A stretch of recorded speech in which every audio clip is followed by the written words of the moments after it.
22واں پارہ سورۃ الفاطر۔ اعوذ باللہ من الشیطان الرجیم،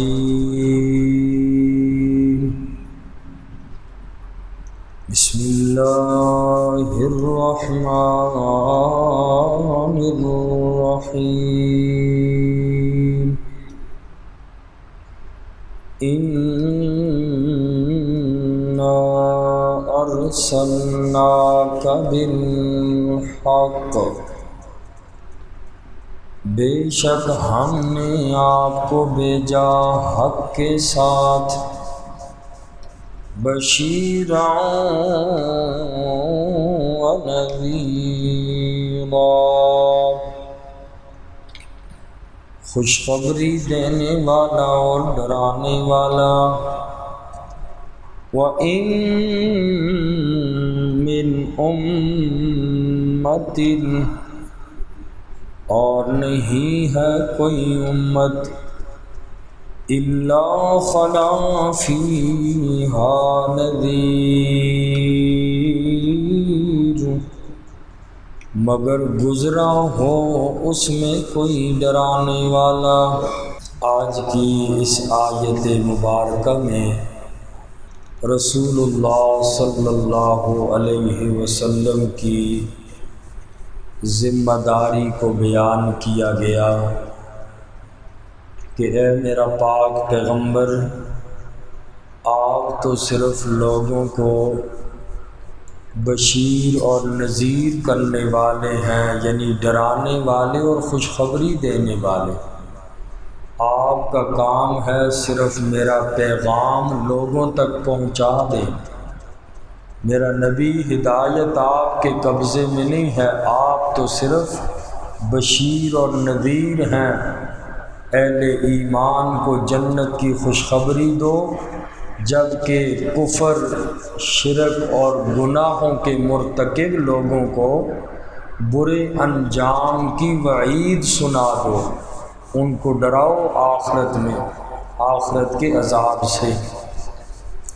فرمایا میرا نبی ہر امت میں ڈرانے والا اللہ کا نبی ضرور آیا ہے۔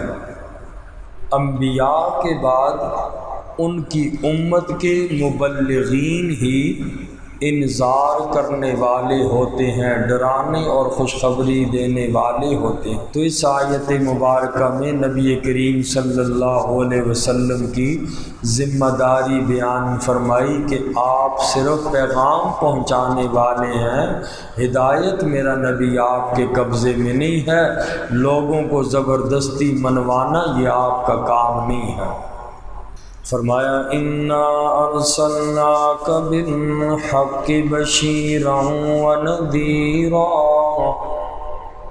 بے شک ہم نے آپ کو حق کے ساتھ بھیجا، خوشخبری دینے والا اور ڈرانے والا۔ وَإِن مِّنْ أُمَّةٍ إِلَّا خَلَا فِيهَا نَذِيرٌ، اور نہیں ہے کوئی امت مگر اس میں گزرا ہے ڈرانے والا۔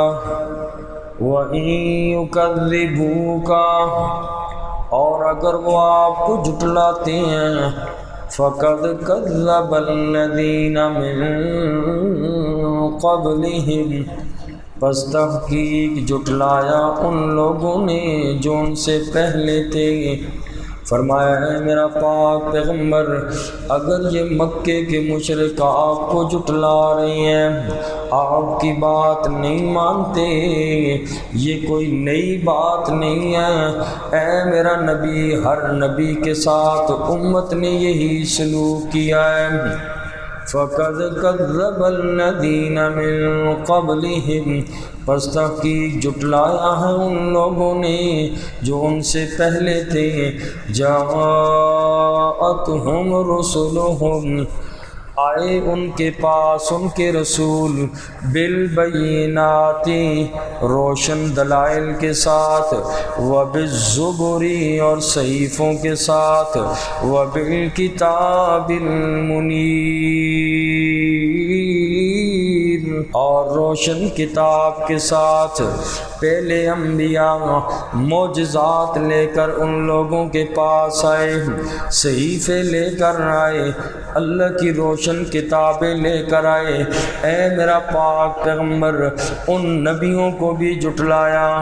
اگر یہ لوگ آپ کو جھٹلا رہے ہیں یہ کوئی نئی بات نہیں ہے۔ ثم اخذت الذین کفروا، پھر ان لوگوں نے نبیوں کو نہیں مانا۔ اے میرا پاک پیغمبر میں اللہ کریم نے ان لوگوں کو پکڑ لیا۔ ثم اخذت الذین کفروا، پھر میں نے پکڑا کافروں کو۔ فکیف کان نکیر، پس کیسا تھا میرا عذاب۔ اللہ نے حجت پوری کی، انبیاء کتابیں اور صحیفے بھی بھیجے، اور جب یہ لوگ نہ مانے اللہ کریم فرماتے ہیں پھر میں نے ان کو پکڑا۔ اخذت الذین کفروا، ان کافروں کو میں اللہ نے عذاب کے اندر گرفتار کیا، اور پھر دیکھو کہ میرا عذاب کیسا تھا۔ الم تر ان اللہ انزل من السماء ماء، کیا آپ نے نہیں دیکھا کہ بے شک اللہ تعالیٰ نے نازل کیا آسمان سے پانی، فَأَخْرَجْنَا بِهِ ثَمَرَاتٍ، پھر پیدا کیے پانی کے ذریعے پھل، مختلفاً الوانها، مختلف ہیں ان کے رنگ۔ اللہ کریم نے اس آیت مبارکہ میں اپنی قدرت کے دلائل بیان فرما کر توحید کا مسئلہ سمجھایا کہ اگر انسان غور و فکر کرے اللہ کی قدرت کے دلائل اور نشانیوں پر تو بندہ توحید کو آسانی سے سمجھ سکتا ہے، پھر غیروں کے در پہ وہ بندہ کبھی نہیں جھکتا۔ ذرا دیکھو تو صحیح، اللہ نے آسمان سے پانی کو کیسے برسایا، اور پھر پانی برسا کر اللہ نے زمین میں مختلف قسم کے رنگوں کے اللہ نے پھل پیدا کیے۔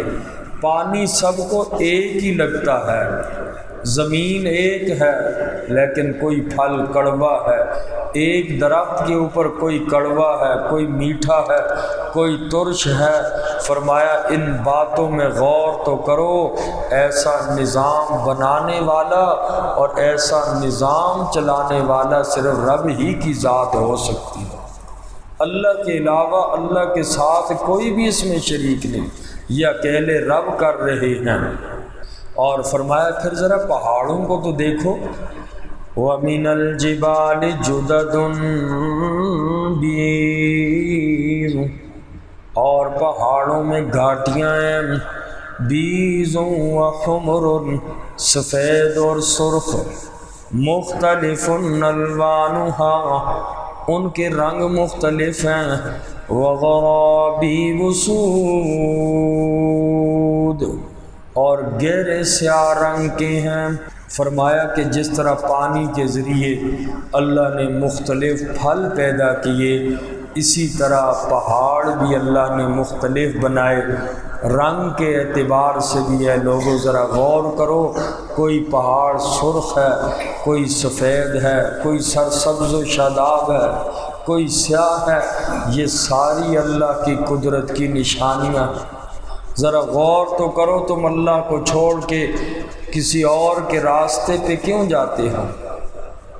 اللہ کریم نے اگلی آیت مبارکہ میں جاندار چیزوں کا پھر تذکرہ فرمایا۔ پہلے بے جان چیزوں کی پیدائش پر غور کرنے کا فرمایا، پھلوں میں غور کرو، پہاڑوں کو دیکھو۔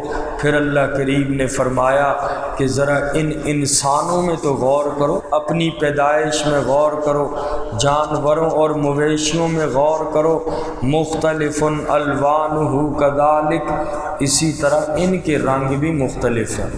جیسے پھلوں کے رنگ مختلف، پہاڑوں کے مختلف، انسانوں میں بھی سب کا ایک رنگ نہیں ہے، مویشیوں میں، جانوروں میں بھی مختلف الوانہ۔ دیکھو تو صحیح، یہ اللہ کی کاریگری ہے، رب کی کاریگری میں غور کرو۔ اللہ نے انسان کو، جانوروں کو، چوپایوں کو کیسا بنایا، ایک کی شکل دوسرے سے نہیں ملتی۔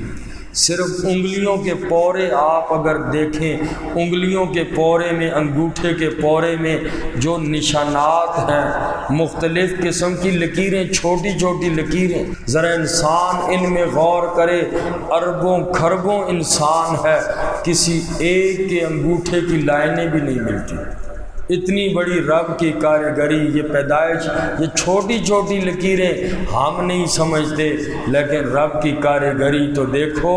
تم پھر اس رب کو چھوڑ کے کس کے در پہ جھکتے ہو؟ کیوں اللہ کریم کے در کو چھوڑتے ہو؟ اللہ کریم نے کیسی مثالیں دے کر ہمیں سمجھایا کہ انسان غور تو کر ان ساری چیزوں پر۔ وَمِنَ النَّاسِ وَالدَّوَابِّ وَالْأَنْعَامِ، اور لوگوں میں سے، والدواب اور جانوروں میں سے، والانعام اور مویشیوں میں سے، مختلف الوانہ کذالک، مختلف ہیں ان کے رنگ بھی اسی طرح۔ انما یخشی اللہ، بے شک ڈرتے ہیں اللہ سے، من عبادہ، اس کے بندوں میں سے، العلماء، علم رکھنے والے۔ ان اللہ، بے شک اللہ تعالی، عزیز غفور، غالب ہیں، بخشنے والے ہیں۔ فرمایا کہ ان چیزوں پہ غور کرنے والا، علم رکھنے والے انسان ہیں، اور جو علم رکھنے والے ہیں وہ ان چیزوں میں غور کر کے اللہ سے ڈرنے والے ہیں۔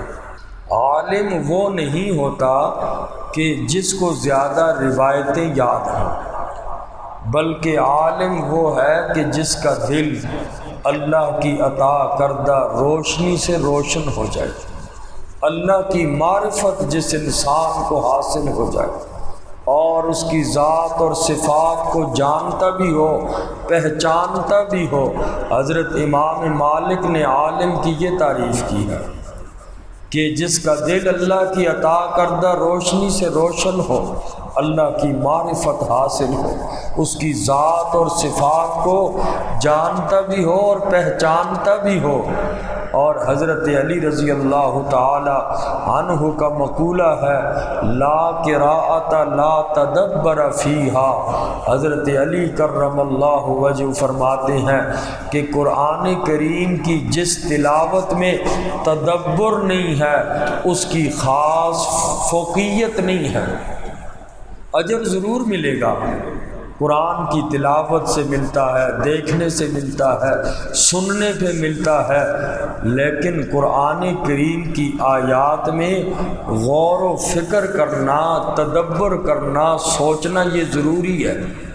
اللہ کریم نے شکوہ فرمایا قرآن میں، سورہ محمد میں اللہ فرماتے ہیں افلا یتدبرون القرآن ام علی قلوب اقفالها، کیا یہ لوگ قرآن میں غور و فکر نہیں کرتے؟ افلا یتدبرون القرآن، کیا یہ لوگ قرآن میں غور و فکر نہیں کرتے؟ ام علی قلوب اقفالها، یا ان لوگوں کے دلوں پہ تالے لگے ہوئے ہیں۔ یہ اللہ نے غور و فکر قرآن میں نہ کرنے والوں سے شکوہ کیا۔ یہ الگ بات ہے کہ قرآن سننے پر اجر ہے، قرآن دیکھنے پر اجر ہے، قرآن کی تلاوت کرنے پر اجر ہے، لیکن جو اصل بات ہے وہ قرآن میں تدبر ہے۔ اس لیے قرآن کریم کو سمجھیں، قرآن کریم کو غور و فکر کریں۔ اب یہ چھوٹی چھوٹی باتوں میں، چھوٹی چھوٹی آیات میں جب آپ یوں پڑھیں گے، ترجمہ بھی آئے گا اور ان چیزوں میں انسان غور کرے گا۔ اصل قرآن کے اندر تدبر ہے۔ افلا یتدبرون القرآن، کیا تم قرآن میں غور و فکر نہیں کرتے؟ یا دلوں پہ تالے لگ چکے ہیں، قرآن کی طرف نہیں آتے۔ اس لیے جتنا بھی ہو سکے آپ حضرات محنت کرتے بھی ہیں، اللہ تعالیٰ آپ کو مزید ترقیات سے نصیب فرمائے، اور تا قیامت حیات اللہ قرآن کے ساتھ آپ کے ہمارے تعلق کو اللہ تبارک و تعالیٰ مضبوط بنائے۔ جتنی جس چیز کی قدر ہوگی اللہ اتنا ہی انسان کو نوازتے ہیں۔ اس لیے جو ہمارے درس کے ساتھی غیر حاضر رہتے ہیں ان کی پوچھ گچھ ہونی چاہیے، اور یہ کہ کسی بنا پر نہیں آتے، سستی ہو جاتی ہے تو ماشاءاللہ لگے ہوئے ہیں اتنے عرصے سے، تو کم از کم ساتھیوں کا پتہ خبر رکھنا چاہیے۔ تو اس لیے کہ قرآن نے بھی اللہ نے فرمایا افلا یتدبرون القرآن، کیا وہ لوگ غور و فکر نہیں کرتے؟ 10-15 منٹ کا درس اور اللہ کے قرآن کے لیے نکالیں گے، انشاءاللہ تعالیٰ قیامت کے دن اللہ کا قرآن آپ کا در نہیں چھوڑے گا، آپ کا لڑ نہیں چھوڑے گا، اللہ کی عدالت میں قرآن سفارشی بنے گا۔ اللہ مجھے بھی آپ سب کو عمل کی توفیق نصیب۔ الحمدللہ رب العالمین، ربنا تقبل منا انک انت السمیع العلیم وتب علینا انک انت التواب الرحیم برحمتک یا